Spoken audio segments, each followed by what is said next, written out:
Đánh cho mất mạng. Xảy ra chuyện, ta chịu trách nhiệm. Lâm Phàm, đừng đánh nữa.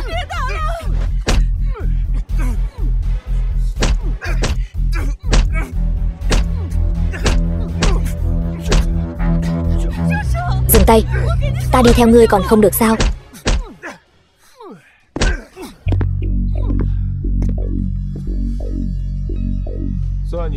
Xem như người biết điều. Mang đi.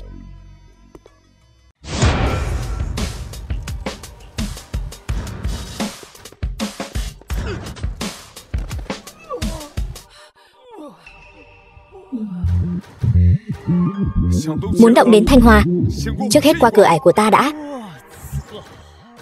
Sắp mất mạng đến nơi mà miệng vẫn còn cứng thế. Đánh nó cho ta. The film was translated and narrated by M Media.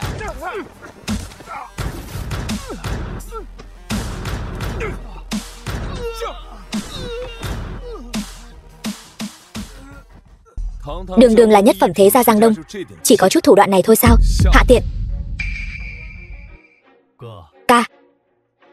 Không được thì chúng ta rút thôi. Thằng này nó điên rồi, lại muốn cắn người rồi. Rút.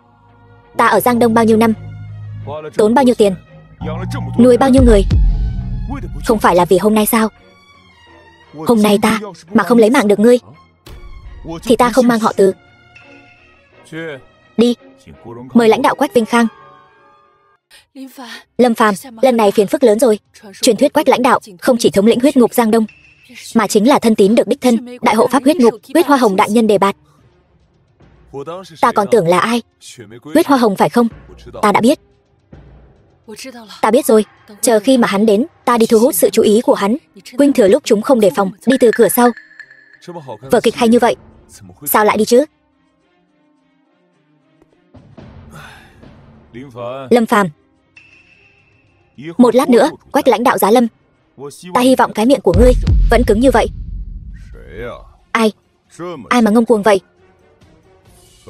Dám ở Giang Đông làm loạn, chán sống rồi sao? Quách Vinh Khang. Quách lãnh đạo, ngươi còn chưa xứng nói chuyện với ta. Gọi Huyết Hoa Hồng đến đây. Ngươi thật lớn lối, dám trực tiếp gọi danh húy của Hoa Hồng đại nhân. Lãnh đạo, đây chính là Lâm Phàm kia, làm bị thương huynh đệ, làm nhục gia môn bọn ta. Cả danh húy của Hoa Hồng đại nhân cũng dám bôi nhọ. Quả thực không coi ngài ra cái gì cả. Người rất ngông cuồng. Quách lãnh đạo, xử hắn đi, băm hắn thành trăm mảnh.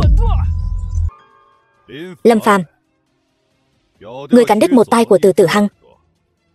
Bây giờ ngươi hãy tự cắt một bên tai của mình để tạ tội. Lãnh đạo, như vậy có phải quá dễ dãi với hắn rồi không? Hắn ta chính là...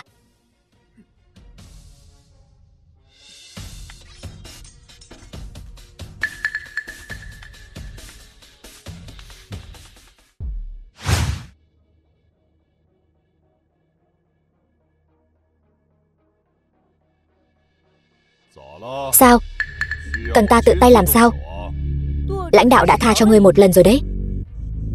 Nếu lão nhân gia mà đích thân ra tay thì ngươi sẽ còn nửa cái mạng thôi. Chỉ bằng hắn mà cũng xứng lấy tay ta sao? Sao? Sợ rồi sao? Vậy để ta giúp ngươi cắt. Đao của huyết ngục môn ta nổi tiếng là nhanh lắm đấy. Có nhanh bằng ta không? Ngươi chán sống. Hôm nay Kiều gia diệt tộc. Quách lãnh đạo, xin ngài bớt giận. Lâm Phàm và Kiều gia chúng tôi không hề có quan hệ gì cả. Bớt giận đi. Lâm Phàm, anh quá sốc nổi rồi. Anh mau nhận lỗi với lãnh đạo đi. Biết đâu ngài ấy sẽ tha mạng cho anh. Ta xin lỗi hắn. Hắn chịu nổi lời xin lỗi của ta sao? Lấy mạng hắn.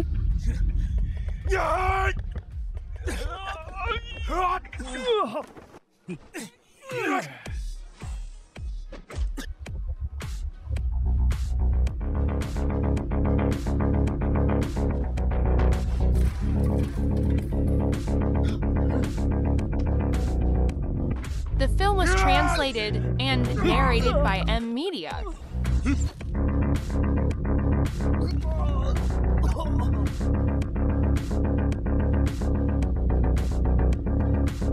Chỉ vậy thôi mà cũng đòi lấy tay ta. Đừng có ngông cuồng. Mạng của ngươi, Diệp Giao Long ta lấy. Long gia là sát thủ số 1, huyết ngục Giang Đông, song hoa hồng côn. Một người một đao, diệt Giang Đông. The film was translated and narrated by M Media. Đường đường Giang Đông, huyết ngục song hoa hồng côn. Mới 2 hiệp đã gục ngã. Huyết hoa hồng nuôi dưỡng lũ phế vật, các ngươi như thế nào vậy? Lâm Phàm, ngươi dám đả thương môn đồ Giang Đông của ta, vu khống hoa hồng đại nhân của ta. Lấy mạng ngươi. Đưa ta xuyên vân tiễn. Triệu tập 3.000 môn đồ Giang Đông. Hôm nay lấy gần ngươi. Lấy ra ngươi.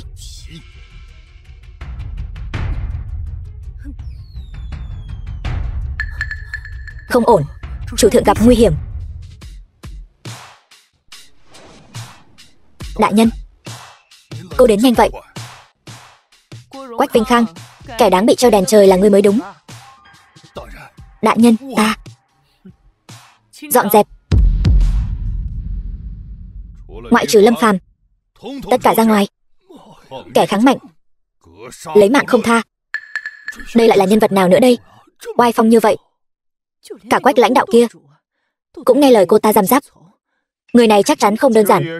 Đây cũng là cao thủ tôi mời đến. Lâm Phàm, tôi ở lại với anh. Chuyện này tôi sẽ cùng anh đối mặt. Thanh Hòa, bọn ta đều là người quen cũ. Nói chuyện riêng một chút. Lâm Phàm, ngươi thật sự là miệng cứng như mỏ vịt. Còn bạn bè, đợi ngươi xuống Diêm Vương Điện, ngươi cứ kết bạn với đầu trâu mặt ngựa đi. Từ đại thiếu, đừng nói nhảm với hắn nữa. Chúng ta mau đi thôi. Cẩn thận lát nữa văng máu lên người ngươi. Đi.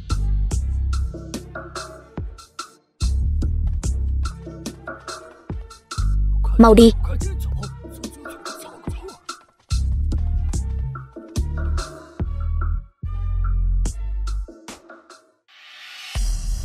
Thuộc hạ tới cứu giá chậm trễ, xin chủ thượng trách phạt. Đại nhân, cô đây là Quách Vinh Khang, gặp huyết ngục chi vương mà không bái. Ngươi có biết tội gì không? Xin chủ thượng tha tội. Thuộc hạ có mắt như mù. Xin chủ thượng tha mạng. Thôi được, ngươi cũng chưa làm gì xấu cho Kiều gia. Vả lại, không biết thì không trách tội. Tạ chủ thượng, không lấy mạng. Khoan đã, ta vẫn chưa nói xong. Tục ngữ nói, rồng không ở cùng rắn, hổ không đi cùng chó. Ta đường đường huyết ngục chi vương lại cứ giao đấu với lũ tử gia ác độc. Về lâu về dài, làm giảm uy phong. Huyết hoa hồng, thuộc hạ có mặt. Nhanh chóng quay về huyết ngục, điều tra kỹ lưỡng nội gián. Chúng ta lấy mật danh bão táp. Tuân lệnh. Quách Vinh Khang, thuộc hạ có mặt. Bắn xuyên vân tiễn, triệu tập môn đồ. Truyền lệnh cho thương phủ môn trưởng khu vực Giang Đông. Bản vương muốn giao uy, tái lập huyết ngục. Tuân lệnh.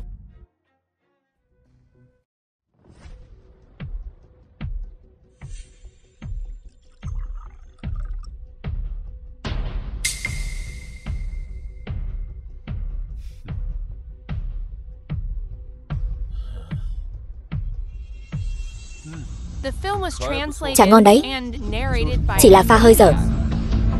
Lâm Phàm, dám đến tập đoàn Thẩm Thị gây rối, ngươi chán sống rồi sao? Hiểu ba, ngươi là phận con cháu, ta có thể không so đo với ngươi. Hiện tại khôi phục lại khoản đầu tư của Thẩm gia cho tập đoàn Kiều Thị. Chuyện trước đây ta có thể không truy cứu nữa. Lâm Phàm, chỉ bằng ngươi, một tên ở rể Kiều gia, có tư cách gì bắt ta khôi phục đầu tư? Chỉ bằng ông nội ngươi, Thẩm Vạn Tam, thấy ta cũng không dám ngồi nói chuyện với ta.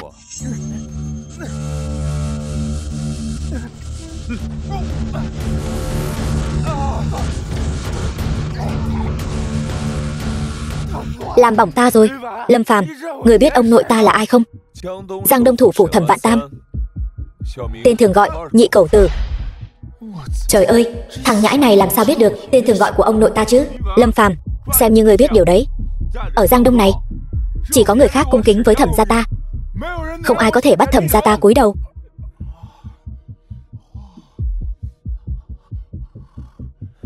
Nếu Thẩm nhị cậu biết được có đứa cháu như ngươi, ít nhất cũng giảm thọ 10 năm đấy. Lâm Phàm, ngươi được voi đòi tên phải không? Người đâu? Bắt tên khốn nạn này ném ra ngoài cho ta. Vâng.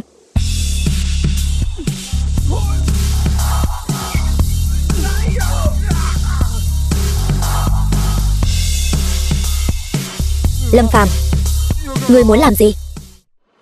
Làm gì sao? Hôm nay ta sẽ thay mặt nhị cẩu dạy dỗ đứa cháu bất hiếu. Ngươi mà dám tiến thêm một bước nữa, ta sẽ bảo ông nội ta đóng băng toàn bộ tài sản của Kiều gia, rồi liên kết với các thương hội khác phong sát Kiều gia các ngươi. Được thôi, vậy ngươi hỏi Thẩm Vạn Tam xem, ông ta có dám không? Ta. Thẩm Hiểu Ba, ông nội, con cái đầu nghiệp chướng, ta không phải ông nội của ngươi. Ông nội, ông đây là... Còn không mau quỳ xuống xin lỗi. Con quỳ xuống xin lỗi tên phế vật này sao? Ông nhầm rồi sao? Quỳ xuống. Thuộc hạ Thẩm Vạn Tam dạy dỗ không nghiêm, mạo phạm vương uy, xin hãy trách phạt. Chủ thượng, chẳng lẽ hắn chính là người mà ông thường ca tụng, quyết ngục chi vương? Nếu không phải ta thì là ngươi sao? Chủ thượng, cháu nhỏ tuổi dại dột, mạo phạm chủ thượng, xin hãy trách phạt nặng, bỏ qua đi. Trẻ con mà. Nhị cẩu, ta ra lệnh cho ngươi lập tức khôi phục hợp tác với tập đoàn Kiều Thị, đầu tư 300 triệu tặng cho vợ ta Kiều Thanh Hòa. Tạ ơn chủ thượng.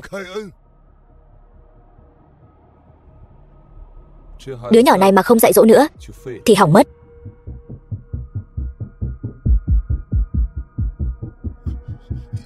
Ông nội, đứa cháu bất hiếu, ăn một đòn của ông đây.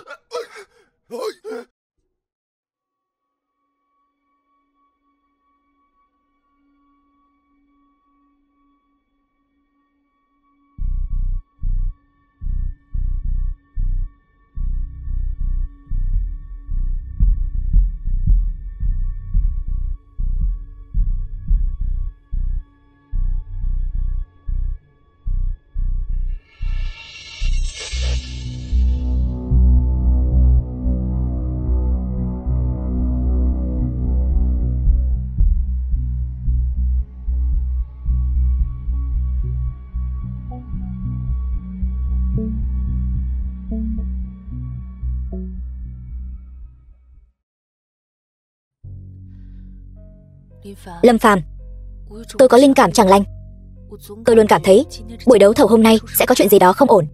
Thanh Hòa, em cứ yên tâm mà đấu thầu đi. Không phải còn có anh ở đây sao? Chào Thanh Hòa, lâu rồi không gặp. Vẫn còn nghe Lâm Phàm tẩy não sao? Từ Ngạo Vũ, sao cứ như miếng cao da chó dính khắp nơi vậy? Kiều Thanh Hòa, tôi khuyên cô nên biết điều. Buổi đấu thầu hôm nay là sân nhà của lão tử. Còn 30 phút nữa. 30 phút sau, bố nuôi tôi sẽ đích thân trao thư trúng thầu cho chúng tôi. Tôi cho cô một cơ hội. Bây giờ đến giường của tôi chờ đi. Tập đoàn Đạt Vạn thuộc về ai? Người đó mới là người quyết định. Lời của phó tổng đốc không tính, chẳng lẽ lời anh mới tính? Chuyện này anh không có tư cách biết. Thanh Hòa, chúng ta đi.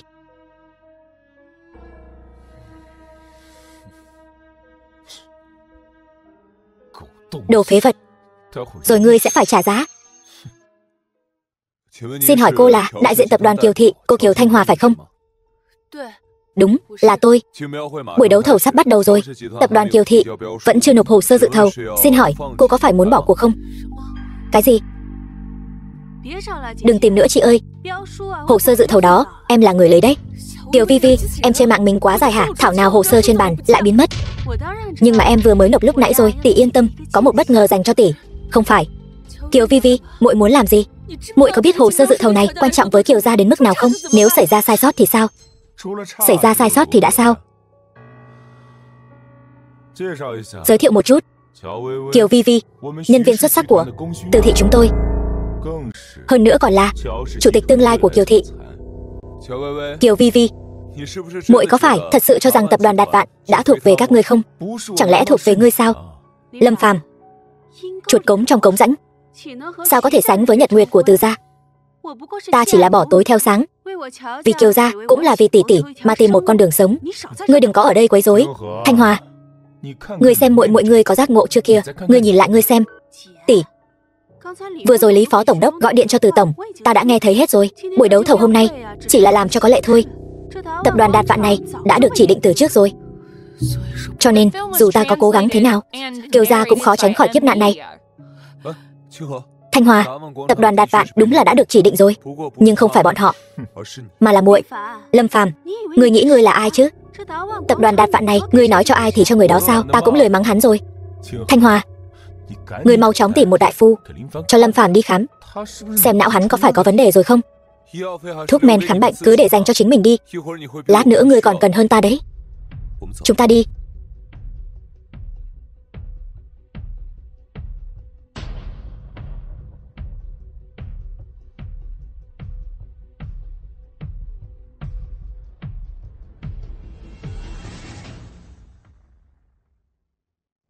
Cha nuôi, ngài bận trăm công nghìn việc mà vẫn đích thân đến đây. Gia phụ tối nay mời ngài cùng uống rượu trò chuyện, còn có hậu lễ tặng kèm.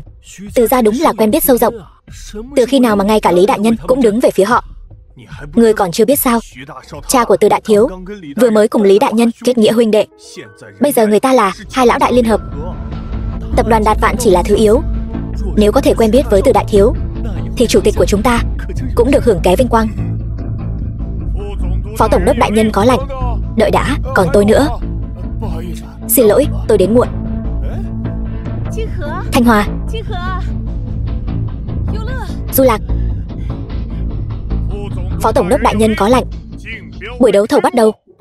Một sự kiện quan trọng liên quan đến tập đoàn Vạn Đạt. Ta đích thân giám sát, yêu cầu công chính nghiêm minh. Doanh nghiệp được xướng tên, lên sân khấu nhận hồ sơ dự thầu. Kết quả, tập đoàn Thẩm Thị, Thẩm Hiểu Ba, khai man số liệu.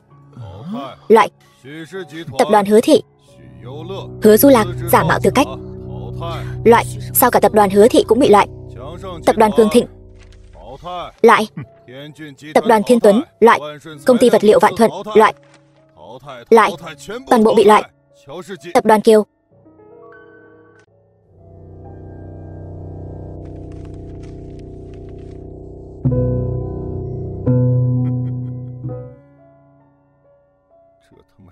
cái quái gì thế này? Tập đoàn Kiều Thị, các người giỏi lắm. Số liệu các người có thể đưa ra được chính là ảnh phong thê của Kiều Thanh Hòa sao?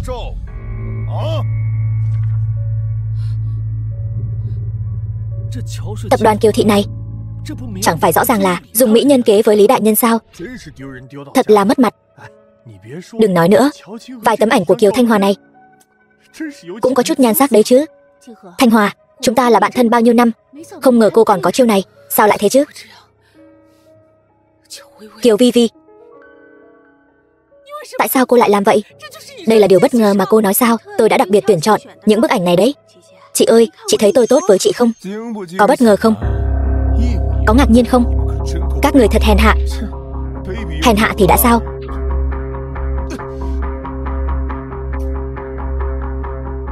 Tôi tuyên bố, tập đoàn Đạt Vạn, doanh nghiệp trúng thầu cuối cùng là Từ Ngạo Vũ.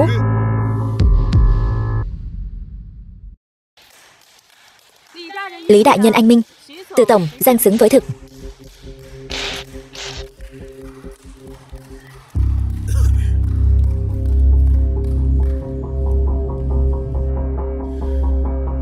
Cảm ơn sự công nhận của Lý đại nhân. Tôi thừa nhận, không phải từ mẫu ưu tú tài ba, tất cả đều nhờ các đối thủ cả.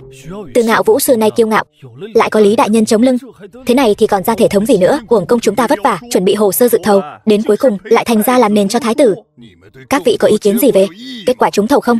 Lý đại nhân, những hồ sơ dự thầu này ngài còn chưa xem, đã loại chúng tôi rồi. Tập đoàn Thẩm Thị có điểm nào không bằng Từ Ngạo Vũ? Tại sao lại giao tập đoàn Đạt Vạn cho bọn họ? Anh bớt nói vài câu đi. Lý đại nhân chính là cha nuôi của Từ Ngạo Vũ, là cha nuôi của hắn chứ đâu phải cha tôi.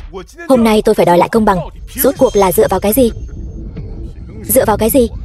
Tôi nói cho anh biết, chỉ cần tôi còn ngồi cái ghế phó tổng đốc Một lời nói có thể làm nên nghiệp lớn.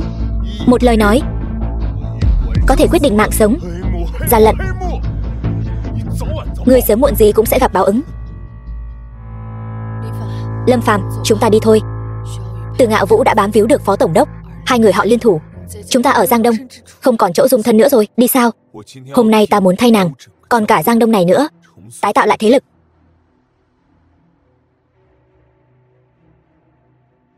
Nhậm Chấn Thiên, Lý Cương, tên tay sai đắc lực này của ngươi lạm dụng quyền lực, coi thường mạng người. Đây chính là Giang Đông thịnh thế trong miệng ngươi sao? Vậy mà có chuyện này sao? Chủ thượng, ta sẽ lập tức dẫn theo đội kiểm liêm Giang Đông thanh trừng gian tế. Ta đợi ngươi tới. Lâm Phàm, nhìn cho kỹ, hồ sơ dự thầu này đã được chỉ định cho ta rồi. Ta xem ai còn có dị nghị. Ta có. Ngươi có hả? Ngươi có thì đã sao? Lâm Phàm, ngươi bớt ở đây làm trò hề đi. Ngươi cũng không tự soi gương xem mình là ai. Ngươi có tư cách gì mà ở đây chất vấn? Từ Ngạo Vũ, hôm nay chỉ cần ta không đồng ý, tập đoàn Đạt Vạn này ngươi đừng hòng lấy được. Ta có thể hiểu là câu nói này của ngươi là đang chất vấn quyết định của Lý đại nhân sao? Lạm dụng quyền lực, đảo lộn trắng đen, tội trạng này chất vấn hắn là nhẹ nhàng lắm rồi. Lâm Phàm to gan. Ngươi có biết theo luật pháp đại hạ, đắc tội với bổn quan là tội gì không?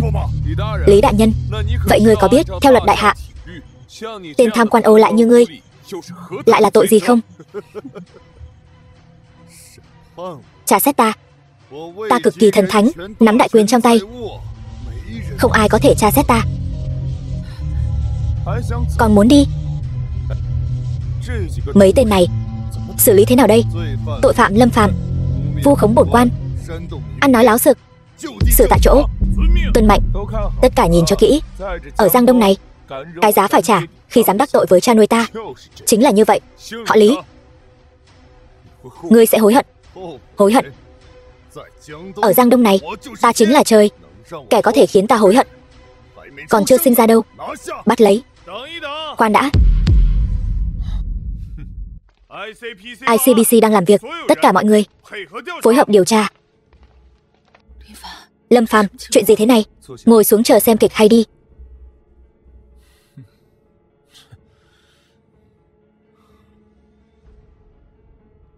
Vừa nhận được tình báo, có người nói ở đây có người tham ô, mời ngài về với chúng tôi một chuyến, phối hợp điều tra. Không phải chứ sếp, chúng tôi đều là công dân tốt, tuân thủ pháp luật. Đội kiểm liêm các ngươi điều tra chúng tôi làm gì? Theo người tố cáo nói, Phó Tổng đốc Lý Cương tham ô sa đọa, cố ý thao túng. Bằng chứng xác thực, mời ngài về với chúng tôi phối hợp điều tra. Ngươi vừa nói cha nuôi của ta. Không, Lý Cương Lý đại nhân, ta cảnh cáo ngươi, cơm có thể ăn bậy, lời không thể nói bậy. Ngươi phải biết đây là địa bàn của ai. Ngươi có thể giữ im lặng, nhưng ngươi phải nhớ kỹ, từ giờ trở đi, mỗi câu ngươi nói đều sẽ trở thành chứng cứ trước tòa. Cha nuôi, cha mau quản đám người này đi. Đây là muốn tạo phản. Lý đại nhân, chứng cứ xác thực. Ta cũng không còn cách nào khác. Đi theo chúng ta một chuyến. Giang Đông đội kiểm liêm thật là oai phong, dám điều tra đến ta. Lý đại nhân, chứng cứ xác thực. Xin ngài phối hợp một chút. Chứng cứ xác thực. Các ngươi có chứng cứ gì? Lý đại nhân, hội đấu thầu này có camera giám sát 360 độ mọi ngóc ngách. Ngài đó, đừng cãi nữa. Hóa ra các ngươi đã sớm lên kế hoạch hãm hại ta. Chỉ bằng mấy tên lính quèn này mà dám động đến phó tổng đốc như ta, ta sẽ trị tội phạm thượng của các ngươi. Lý đại nhân, đây là lệnh bắt giữ do tổng đốc đích thân ký. Phiền ngài về với chúng tôi, phối hợp điều tra. Nếu ta không phối hợp thì sao? Các ngươi làm gì được ta? Làm gì được ta? Thấy chưa, ta đã bảo là có mở ám mà. Bảo vệ, đuổi mấy tên này ra. Tất cả mọi người không được động đậy. Ta khuyên các ngươi nên suy nghĩ cho kỹ. Các ngươi phải biết Giang Đông họ gì, đây là địa bàn của ai. Bây giờ dẫn người của ngươi cút cho ta. Không cút phải không? Được, vậy thì ngươi hãy bỏ mạng lại đây. Ta thấy Kẻ phải bỏ mạng lại đây là ngươi mới đúng. Ta sẽ lấy mạng ngươi trước.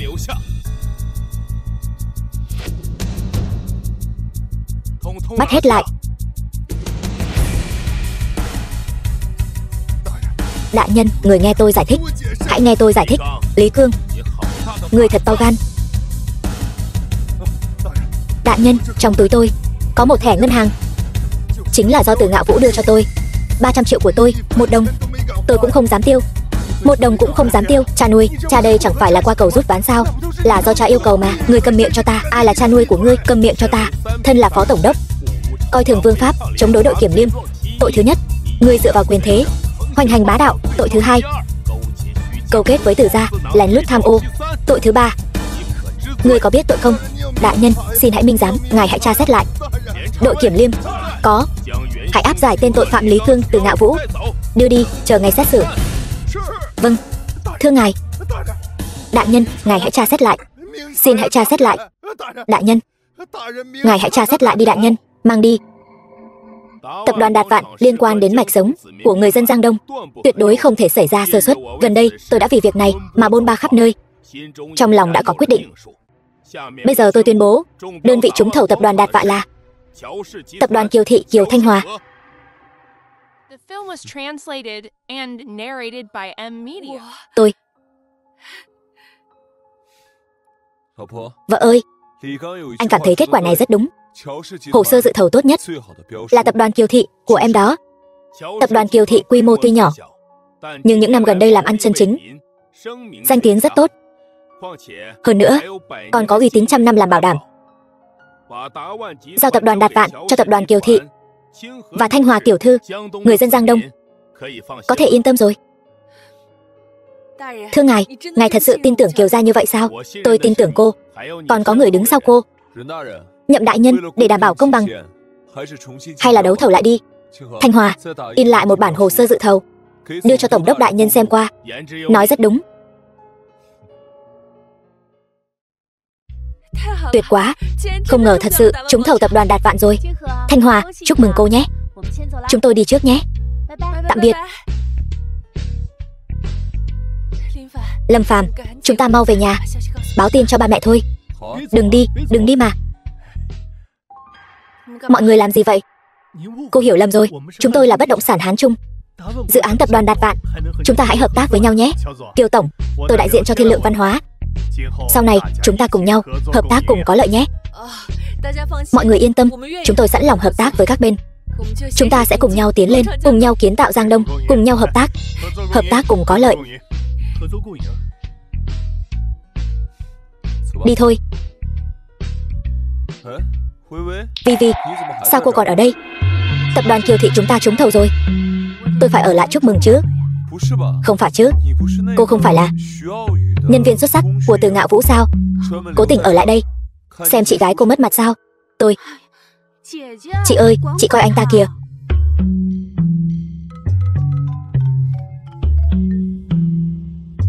Ba. Alo, Kiều tổng của tập đoàn Kiều Thị phải không? Ba làm gì vậy? Kiều tổng, hồ sơ trúng thầu tập đoàn Đạt Vạn đã được gửi đến Kiều gia rồi. Ông nội quyết định chính thức bổ nhiệm con làm chủ tịch tập đoàn Kiều Thị. Mau đưa Lâm Phàm về đây. Vâng, chúng con về ngay. Được.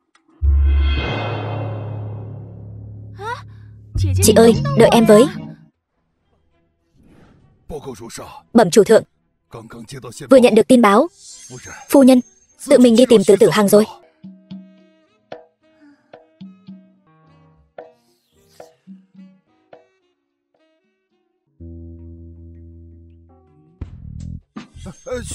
Từ thiếu, mày bị mù sao? Không thấy tao đang bận việc sao? Tôi chỉ là... Cô đừng. Cút. Thanh Hòa, đến rồi. Dù sao cũng đã đến. Người có thể tha cho Kiều gia không? Tha cho Kiều gia thì được,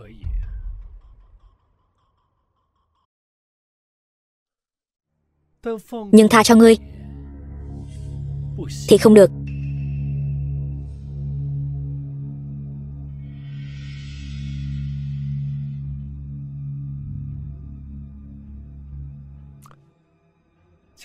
Kiều tổng khí phách thật. Lại đây.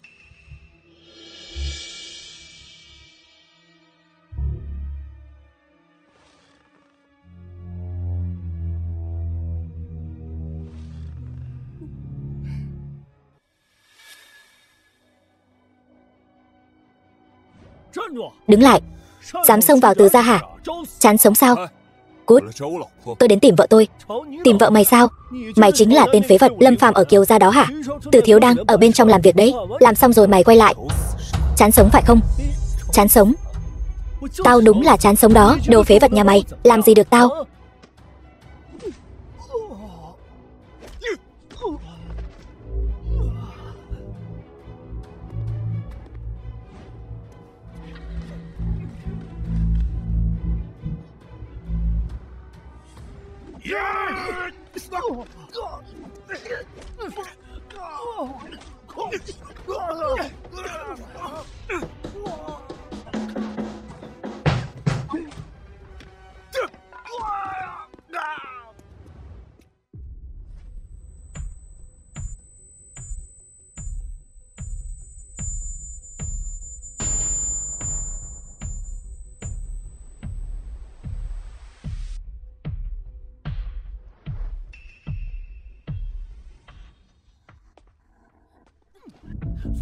Đồ khốn.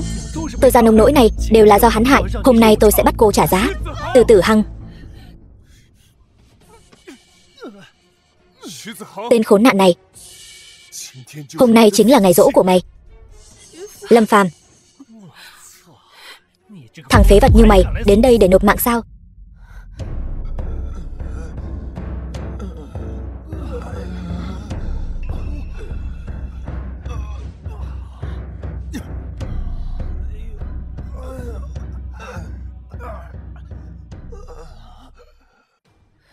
Mày nói cũng đúng. Tao đến để tiễn mày xuống mồ. Tiễn tao xuống mồ. Mày xứng sao? Đồ như mày, háo sắc ngông cuồng, không việc ác nào không làm, thì ai cũng có quyền trừ khử. Mau đưa em đi. Thanh Hòa, chạy đến biệt thự Từ gia của tao. Còn dám ra tay với tao. Còn muốn đưa đi người phụ nữ mà tao muốn chơi, thì chúng mày đi được sao? Còn thằng họ Quách mày nữa.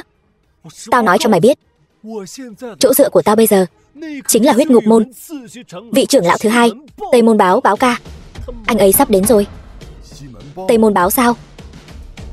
Vậy thì sao chứ? Biết điều thì lập tức quỳ xuống, khấu đầu cho tao. Nếu không thì lát nữa Báo ca Tây Môn Báo đến, chỉ cần một ngón tay cũng bóp nát mày. Đừng nói là Tây Môn Báo chưa đến, cho dù hôm nay hắn có đến thì mày cũng tiêu đời.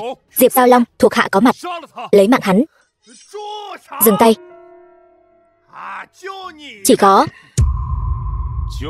Chỉ có mấy đứa mày mà đòi làm trời ở đây. Bật đèn lên.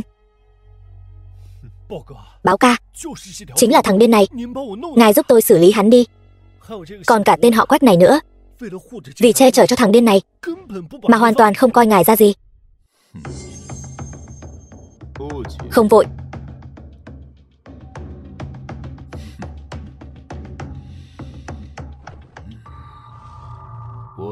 Quách Vinh Khang, người gan to thật đấy. Dám không coi tôi ra gì. Ngươi không phải rất ngầu sao? Sao giờ câm rồi? Tây Môn trưởng lão, chuyện hôm nay không liên quan đến anh. Tôi khuyên anh đừng xen vào việc của người khác, kẻo rước họa vào thân. Mày nói gì cơ? Họ Quách kia. Mày nói Báo ca Tây Môn Báo rước họa vào thân. Mày là cái thá gì? Cũng dám ở trước mặt Báo ca Tây Môn Báo làm ra vẻ ta đây. Quách Vinh Khang, tôi xem như cậu và tôi cùng là môn đồ Huyết Vũ Môn. Hôm nay chỉ cần cậu quỳ xuống trước mặt bản trưởng lão, khấu đầu nhận lỗi và dâng lên toàn bộ gia tài, tôi có thể cân nhắc tha cho cậu một mạng. Tên phế vật này hôm nay chắc chắn phải mất mạng. Quách Vinh Khang và cái thằng khốn nạn này, không ngờ các ngươi cũng có ngày hôm nay. Các ngươi không phải luôn muốn lấy mạng tôi sao? Đến đây, lại đây. Đánh tôi đi, lại đây.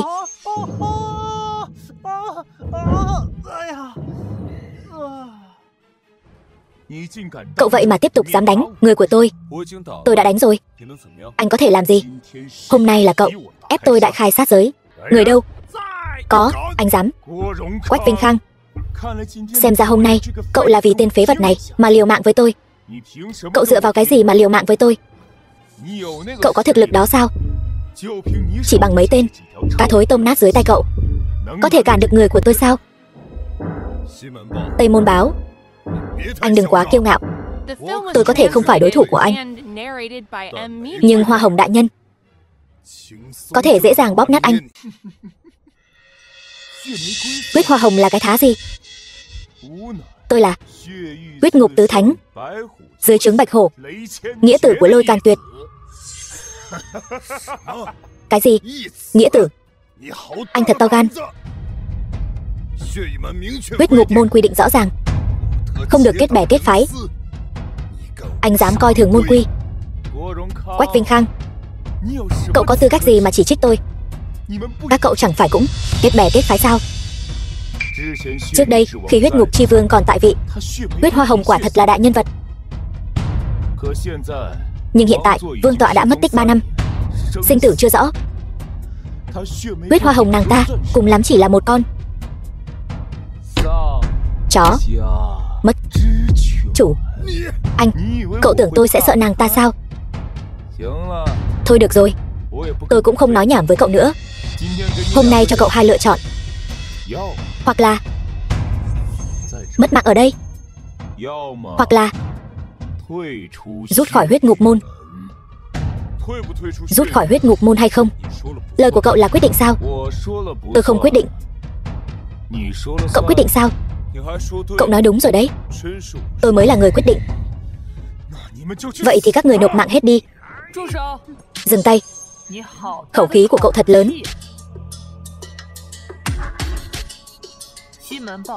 Tây Môn Báo, cậu chỉ là Huyết Ngục môn một tên trưởng lão thứ hai còn con, mà dám nói năng ngông cuồng như vậy.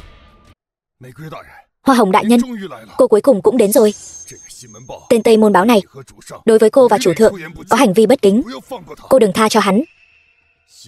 Tây Môn Báo, không ngờ Hoa Hồng đại nhân lại đến đây đúng không?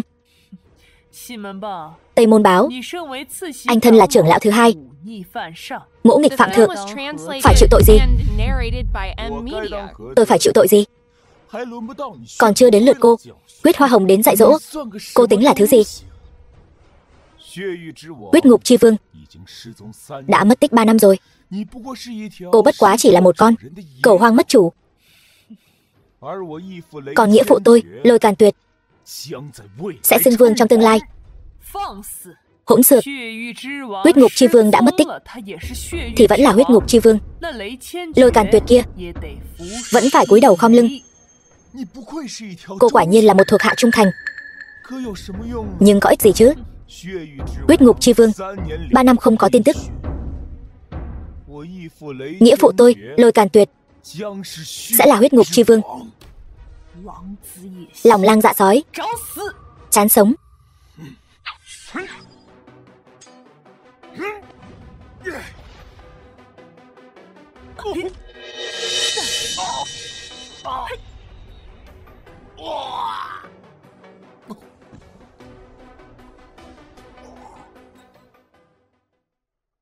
Thực lực của Hoa Hồng đại nhân quả nhiên mạnh thật, có tiến bộ, nhảy nhót như hề.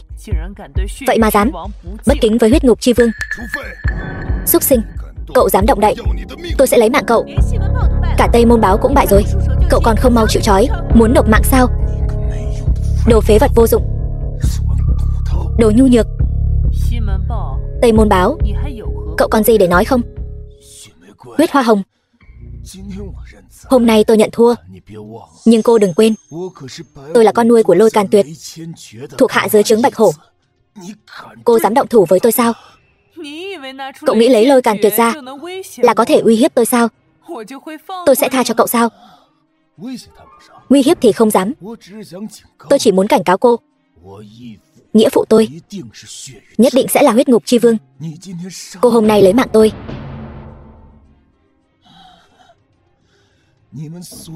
tất cả các người đều sẽ phải trả giá đắt. Giá gì? Chủ, để hắn nói. Huyết Hoa Hồng, cô và tôi đều là đồng môn huyết ngục. Huyết ngục môn giờ như rắn mất đầu, chắc chắn phải có người chủ trì công đạo. Nhìn khắp huyết ngục môn, chỉ có nghĩa phụ tôi mới xứng đáng với chức vị này. Nghĩa phụ tôi nhất định sẽ trở thành huyết ngục chi vương. Vậy sau này cô không cần tìm chỗ dựa sao? Đàm luận vô nghĩa, yêu ngôn hoặc chúng. Chủ thượng, tên xúc sinh ăn cây táo rào cây sung này phải xử trí thế nào? Huyết ngục môn có ngày hôm nay quả thật là trách nhiệm của tôi. Trách nhiệm của cậu. Huyết ngục môn có liên quan gì đến cậu? Cậu quá tự coi trọng mình. Hôm nay dù tôi có mất mạng cũng phải lôi cậu theo làm đệm lưng. Hôm nay tôi sẽ thay chủ thượng thanh lý môn hộ. Chủ thượng, Huyết Hoa Hồng, cô làm thuộc hạ đến điên rồi sao? Nhận một tên phế vật làm chủ nhân. Tây Môn báo, cậu thân là huyết ngục môn trưởng lão thứ 2. Bây giờ chủ thượng ở đây mà cậu còn dám làm càn. Hắn chính là huyết ngục chi vương. Không thể nào. Tuyệt đối không thể nào.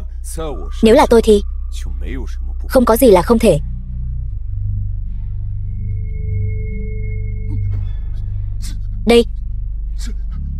Đây là sát khí của huyết ngục chi vương. Anh thật sự là huyết ngục chi vương. Anh chưa mất mạng. Bọn phản đồ các người đều chưa mất mạng. Bản vương sao có thể mất mạng được? Bẩm báo chủ thượng, anh bảo tôi điều tra phản đồ huyết ngục môn. Đã có manh mối rồi. Nói. Thuộc hạ đã tra rõ phản đồ trong huyết ngục môn có vẻ như có liên quan tới Lôi Can Tuyệt và những quan hệ sâu xa trong đó. Hai tên ngu xuẩn các người, tự tin lên, bỏ chữ có vẻ như đi. Chuyện năm xưa là do nghĩa phụ tôi làm. Tây Môn báo, cậu biết gì thì nói mau. Không sợ nói cho các người biết, nghĩa phụ của tôi hiện giờ đã đạt tới võ vương cảnh. Lên trời xuống đất, không gì là không thể. Võ vương cảnh sao?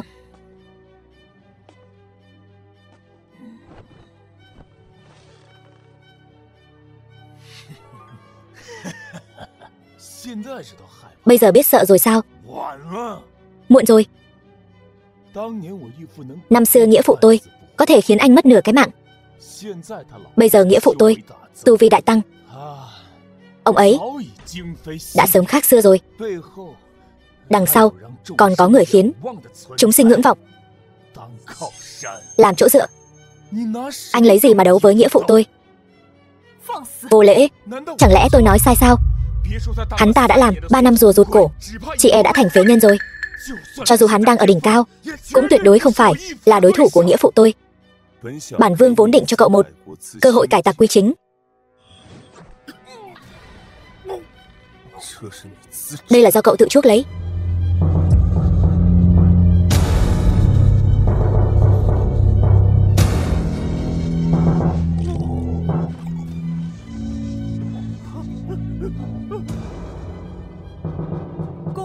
Chúc mừng chủ thượng khôi phục thực lực.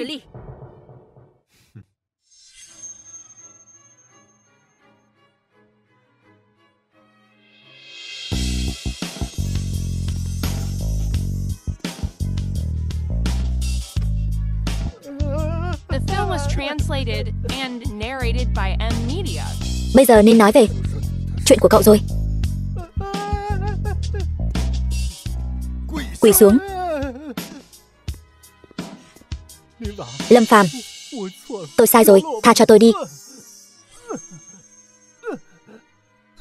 Sai rồi. Tôi về sau sẽ không bao giờ dám trêu chọc anh nữa. Sẽ không bao giờ tìm Kiều gia gây phiền phức nữa. Tôi sai rồi, tha cho tôi. Từ gia đã gây ra quá nhiều tổn thất cho Kiều gia. Hãy sáp nhập cả Từ gia vào Kiều gia. Chủ thượng, người Từ gia thì sao? Thuộc hạ hiểu. Chủ thượng, còn Lôi Can Tuyệt thì sao? Chờ thời cơ hành động, tuyệt đối không được đánh rắn động cỏ. Lâm Phàm, em nóng quá. Các người ra ngoài trước đi. Vâng. Dậy. Đi. Cứu em. Thanh Hòa. Kiều Thanh Hòa, Lâm Phàm, em nóng quá. Thanh Hòa, em đừng động đậy.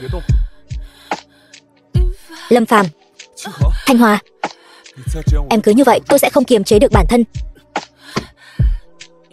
Chàng là phu quân của thiếp, sao phải làm vậy?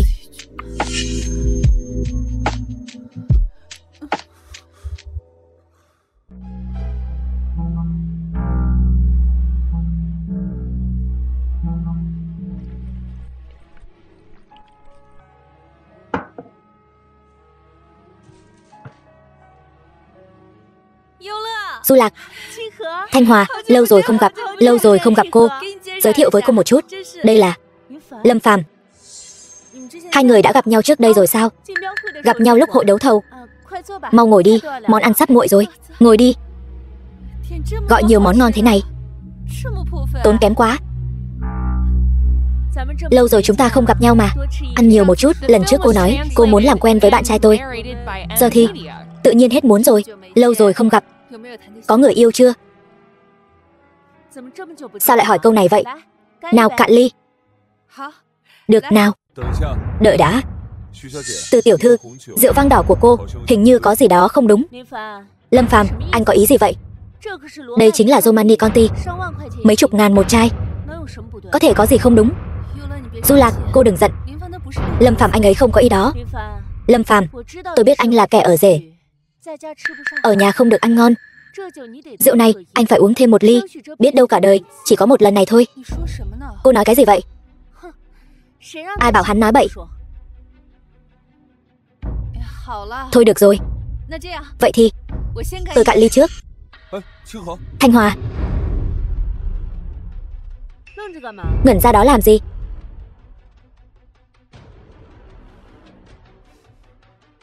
Quả thật là rượu ngon.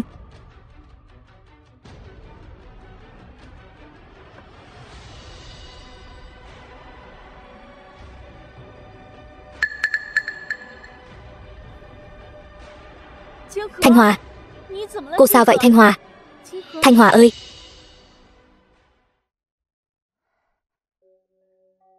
Lâm Phàm,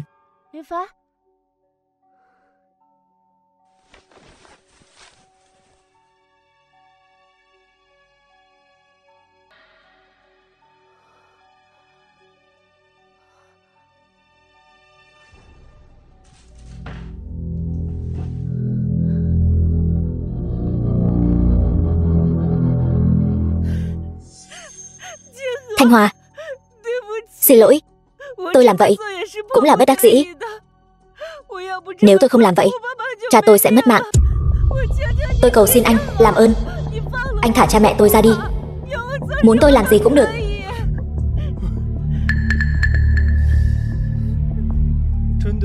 Thật sự là làm gì cũng được sao?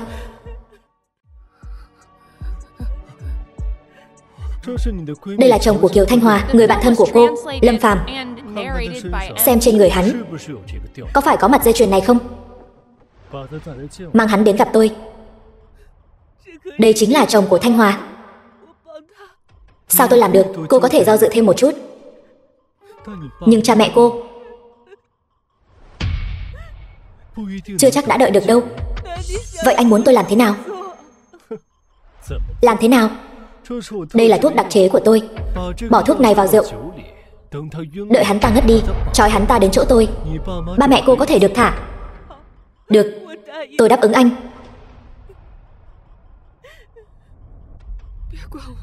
Đừng lo cho ba mẹ, con mau đi đi.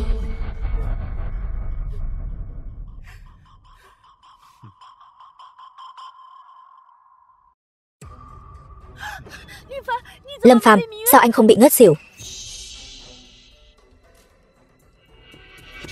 Kiểu hương mê hồn tán này tôi quá quen thuộc rồi. Chỉ với chút liều lượng thuốc này chẳng đả động gì đến tôi đâu. Vậy những lời tôi vừa nói anh đều nghe thấy rồi. Cô thân là bạn thân tốt nhất của Thanh Hòa lại bày mưu tính kế hãm hại, hạ độc em ấy. Đáng lẽ tôi sẽ không tha cho cô. Nể tình cô một lòng hiếu thảo, lần này tôi sẽ tha cho cô một mạng, không có lần sau. Lâm Phàm, cảm ơn anh có thể hiểu được nỗi khổ tâm của tôi. Nhưng dù anh tha cho tôi, bọn côn đồ đó sẽ không tha cho cha mẹ tôi. Nếu cha mẹ tôi gặp chuyện bất trắc, Vậy tôi sống trên đời này còn gì đáng lưu luyến nữa.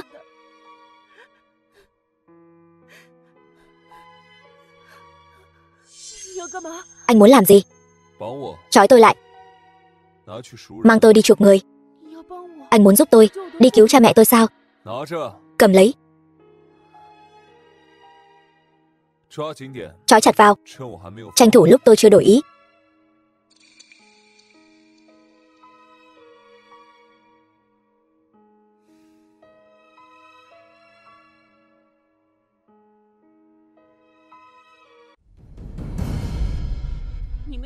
Người các người muốn đã mang đến rồi. Lạc Nhi, là con sao? Lạc Nhi, mau cứu chúng ta. Cha, Lạc Nhi, mẹ, hai người chịu khổ rồi. Những gì đã hứa với các người tôi đều đã làm rồi. Tại sao còn chưa thả người? Thanh Long, không ngờ 3 năm rồi anh vẫn chứng nào tật nấy. Quy củ của huyết ngục môn đều quên hết rồi sao? Gặp bổn vương còn không quỳ xuống. Quỳ? Quỳ ai? Quỳ anh sao? Chủ thượng tốt của tôi. Anh thật sự nghĩ anh vẫn là huyết ngục chi vương của 3 năm trước sao? Một tiếng hiệu lệnh, tứ hải đều phục tùng. Nói thật cho anh biết, hiện nay huyết ngục đã là thiên hạ của Lôi trưởng lão rồi. Không quá 3 ngày nữa, Tân Vương đăng cơ, tôi sẽ được thăng lên đại trưởng lão. Còn anh sẽ không có cơ hội nhìn thấy ngày đó đâu. Lũ nghịch tặc các người, lúc bổn vương không có ở đây liền nghĩ đến chuyện mưu quyền soán vị. Xem ra đã đến lúc nắm lại huyết ngục, tự tay trừ gian rồi. Chỉ bằng anh, đừng tưởng tôi không biết. Anh biến mất 3 năm, công lực đã mất hết. Bây giờ tôi lấy mạng anh dễ dàng như hít thở vậy. Lâm Phàm, anh khi xưa có lẽ là còn có thể đánh một trận với tôi, nhưng bây giờ anh căn bản không đáng nhắc tới. Ồn ào. Lâm Phàm, nể tình chúng ta ngày xưa có giao tình, hôm nay lão phu sẽ tự tay tiễn anh lên Tây Thiên.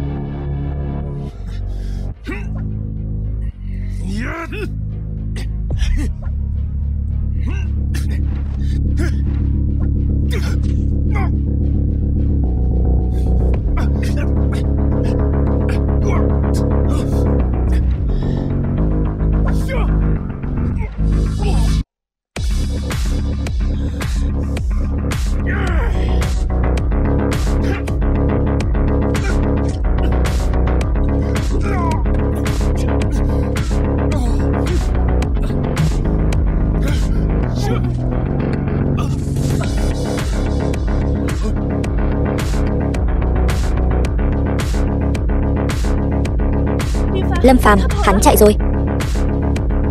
Không thả hắn, làm sao báo cáo với kẻ chủ mưu đằng sau chứ? Chiêu này gọi là dẫn rắn ra khỏi hang. Huyết Hoa Hồng, mau triệu tập thân vệ huyết ngục, sáng mai cùng Quách Vinh Khang tập hợp tại Kiều gia tôi. Mẹ.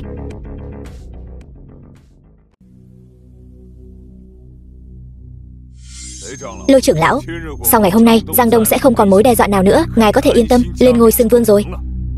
Anh có biết có một từ gọi là đóng quan tài luận tội không? Lôi trưởng lão, ý của ngài là đợi thằng nhãi Lâm Phàm kia nằm xuống mồ rồi mới chuẩn bị đăng cơ sao? Tuyệt quá. Đến lúc đó Thanh Long sẽ là hộ pháp đắc lực của ngài. Vậy tôi cũng có thể làm đại trưởng lão. Không xong rồi, hắn ta đã trở lại. Anh không phải đi đóng quan tài luận tội hắn rồi sao? Sao lại thê thảm thế này? Chẳng lẽ bị thằng nhãi đó chơi ngược lại? Câm miệng. Thanh Long, rốt cuộc chuyện này là sao? Hắn đã trở lại. Hắn thật sự đã trở lại. Ai vậy? Ai trở lại? Anh nói rõ ràng coi. Lôi trưởng lão, Thanh Long bị dọa choáng váng rồi sao?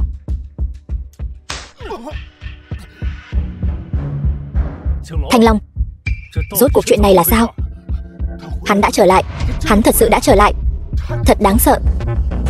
Lôi trưởng lão là huyết ngục chi vương Lâm Phàm, hắn thật sự đã xuất hiện tại Giang Đông này. Hơn nữa hắn thâm sâu khó lường, thực lực ít nhất đã đạt đến võ vương cảnh. Cái gì? Thực lực của hắn đã khôi phục. Thôi rồi, bây giờ hắn chắc chắn sẽ tìm chúng ta tính sổ. Lôi trưởng lão, giờ phải làm sao? Im miệng. rụt rè sợ sệt. Làm sao thành đại nghiệp? Cho dù hắn khôi phục đến võ vương cảnh thì đã sao?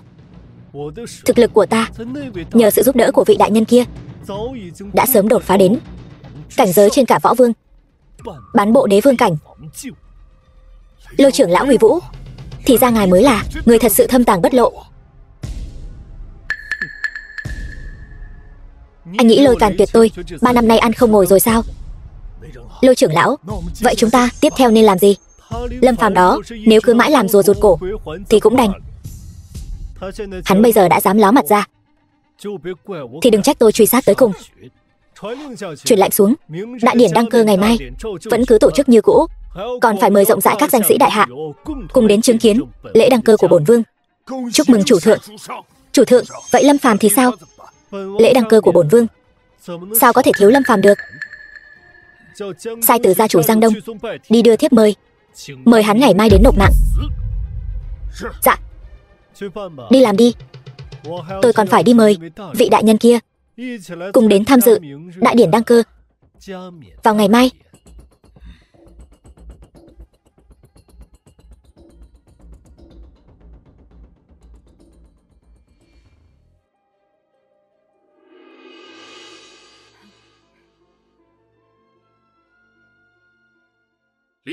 Lâm Phàm, anh tới số rồi.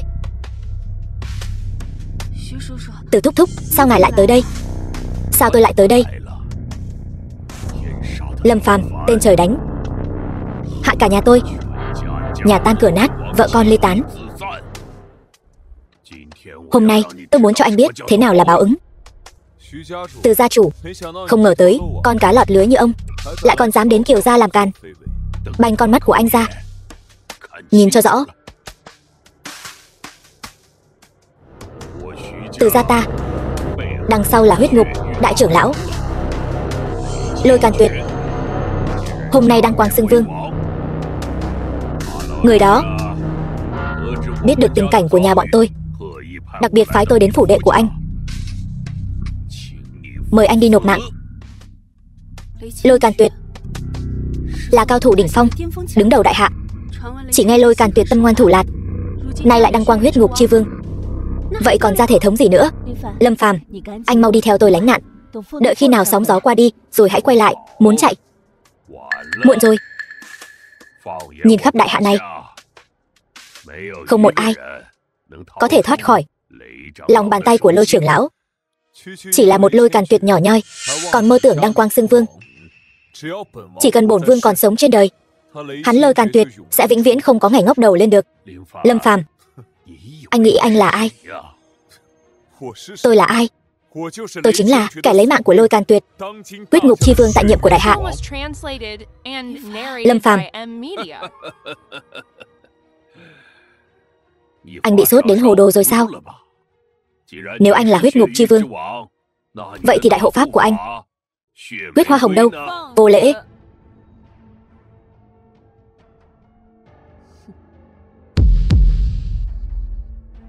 Bái kiến huyết ngục chi vương. Chủ thượng, huyết ngục môn đồ đã tề tựu, kính xin chủ thượng chỉ thị. Từ gia chủ, bây giờ ông còn nghi vấn gì nữa không? Anh vậy mà lại là huyết ngục chi vương trong truyền thuyết. Thanh Hòa, vốn dĩ muốn giải thích với em từ lâu rồi, nhưng lại chưa tìm được cơ hội, sợ em bị cuốn vào cơn bão này. Hôm nay đại trưởng lão Lôi Càn Tuyệt mưu quyền xoán vị, ý đồ đăng quang, anh phải quay lại huyết ngục, trừ gian diệt bạo. Việc này liên quan đến an nguy của toàn bộ đại hạ, em nhất định phải đợi anh trở về. Tuy em không hiểu ân oán trong huyết ngục môn, nhưng em biết là vợ chồng có việc phải cùng nhau đối mặt. Em đi cùng anh rể, tôi cũng đi. Lâm Phàm, anh phải biết rằng Lôi trưởng lão đã là bán bộ đế vương cảnh. Anh đi thì cũng chỉ là nộp mạng thôi.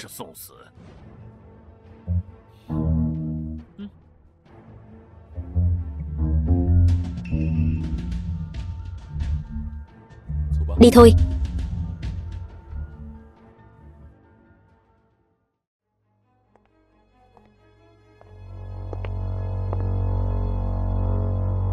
Chủ thượng, giờ khắc đăng cơ đã đến.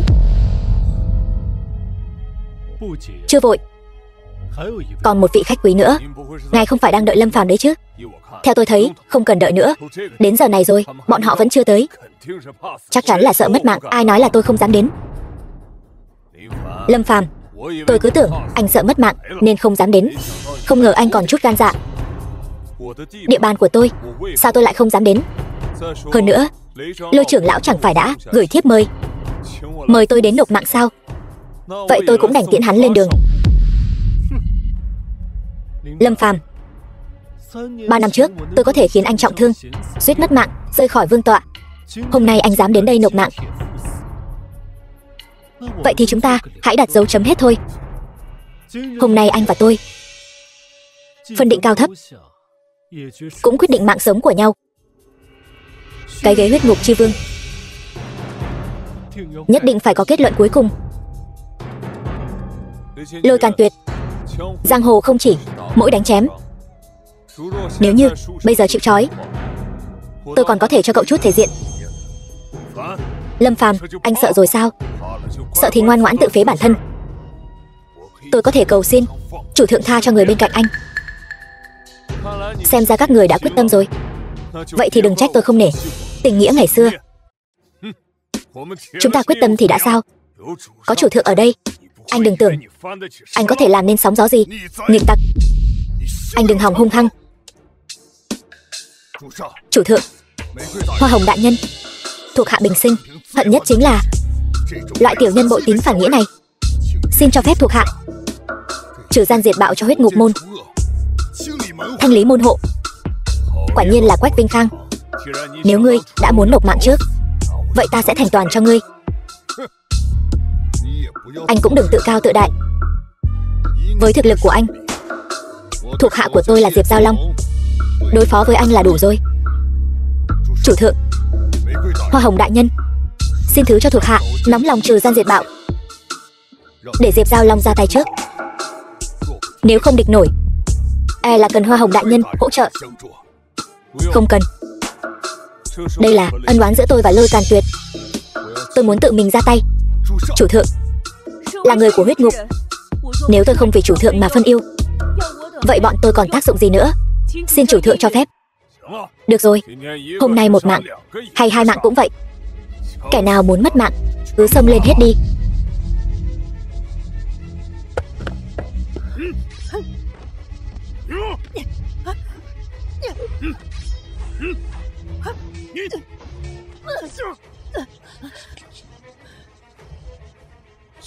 Cẩn thận. Đa tạ Hoa Hồng đại nhân. Tôi vô lại thì đã sao? Ai quy định đối thủ không được có viện trợ? Hơn nữa, kết cục của các người đã định.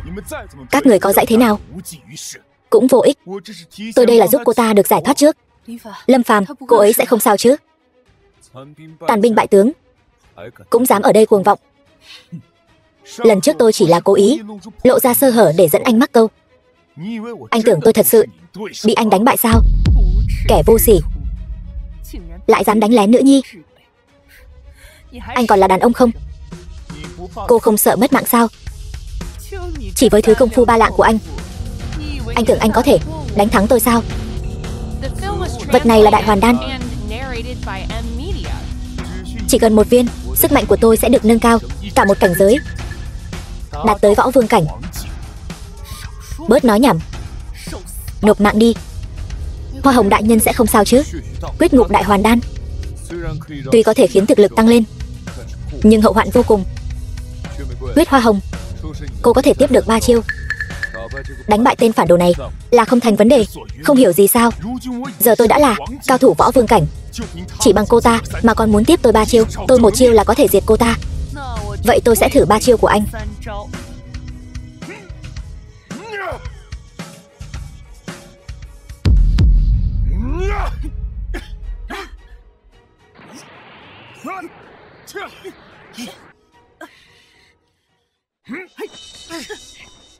Ra tay chính là bây giờ. Lâm Phàm, vậy mà y như lời anh nói. Anh khi nào lừa em chứ? Huyết Hoa Hồng, không ngờ chỉ trong 3 năm thực lực của cô lại bá đạo như vậy. Tôi thân là huyết ngục đại hộ pháp. Bọn nghịch tặc các người một ngày chưa trừ thì sao tôi có thể lơ là huấn luyện? Nghịch tặc nộp mạng đi. Huyết Hoa Hồng, Cô lại dám ở lễ đăng quang của tôi mà làm càn. Chán sống rồi sao? Chủ thượng, e rằng Lôi Càn Tuyệt này đã là bán bộ đế vương cảnh.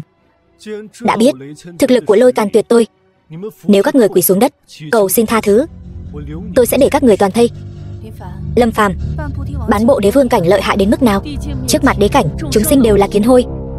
Tất cả cao thủ trên thế giới này, trước mặt hắn, tất cả đều không chịu nổi một đòn. Tên Lôi Càn Tuyệt này tu luyện đến đế vương cảnh, truyền thuyết nói rằng không ai địch nổi. Chỉ là bán bộ đế vương cảnh, có gì đáng sợ? Vừa hay, tôi đang muốn lĩnh giáo một chút. Lâm Phàm, anh đã biết sức mạnh vượt bậc của tôi rồi mà. Tôi chỉ cần động ngón tay là có thể hủy thiên diệt địa. Tôi tất nhiên biết, bởi vì người làm được chính là tôi. Tốt, nếu anh ngoan cố không chịu nghe, tôi cũng chẳng muốn dài dòng với anh nữa. Anh chán sống, tôi sẽ thành toàn cho anh.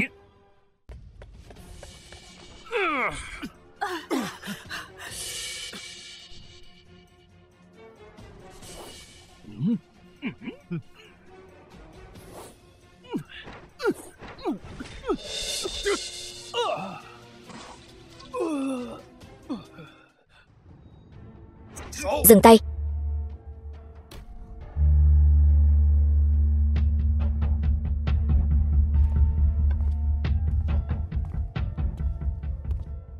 Lâm Phàm,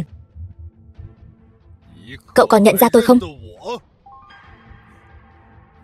Lão Vương tọa. Không ngờ hắn mất tích bao nhiêu năm, vậy mà vẫn còn sống. Lâm Phàm, cậu thật khiến tôi thất vọng. Là tôi quản giáo không nghiêm, xin Lão Vương tọa trách phạt. Không ngờ bao nhiêu năm trôi qua, Huyết Ngục Môn dưới sự cai trị của cậu lại xuất hiện nhiều kẻ ô uế. Thế gian này, giờ đây tôi đã gia nhập tín điều, gửi ánh sáng mà đến. Tôi cho cậu một cơ hội, cùng tôi vì thế giới này thiết lập một trật tự mới. Anh rốt cuộc muốn làm gì? Đêm dài bao trùm thế giới này, mà tín điều mới chính là ánh sáng đến từ tân thế giới. Chỉ có máu mới có thể rửa sạch tất cả. Chỉ có máu mới có thể mở ra cánh cửa của tân thế giới. Nhưng nếu như vậy, phải tàn sát bao nhiêu người vô tội. Sự việc đã đến nước này, tôi sẽ không khuyên người chấp mê bất ngộ như cậu. Người đời đều đang chờ đợi sự xuất hiện của tân thế giới. Cậu hãy nhìn xem, những tên quan tham ô lại đang ăn chơi hưởng lạc, còn bách tính trong khu ổ chuột, họ khổ sở biết bao. Chỉ có cầm lấy lưỡi hái trong tay, dấy lên một cơn bão tố, mới có thể quét sạch mọi tội ác của thế gian, toàn bộ diệt sạch. Vậy ra là anh để các ngõa nạp khơi mào cuộc chiến tranh thế giới, chỉ vì cái tân thế giới tà ác của anh. Tiếc thay, kế hoạch của anh lại thất bại rồi. Lâm Phàm, linh hồn cậu đã u uế từ lâu, đáng tiếc đã vô phương cứu chữa. Lâm Trần, cứu vớt vạn dân có rất nhiều cách, nhưng tuyệt đối không phải là tàn sát thanh trừng. Vốn dĩ sẽ chẳng có cái gì gọi là tân thế giới cả. Lâm Phàm, cậu sai rồi. Tân thế giới sắp đến rồi. Tín điều chân chính cũng sắp giáng lâm.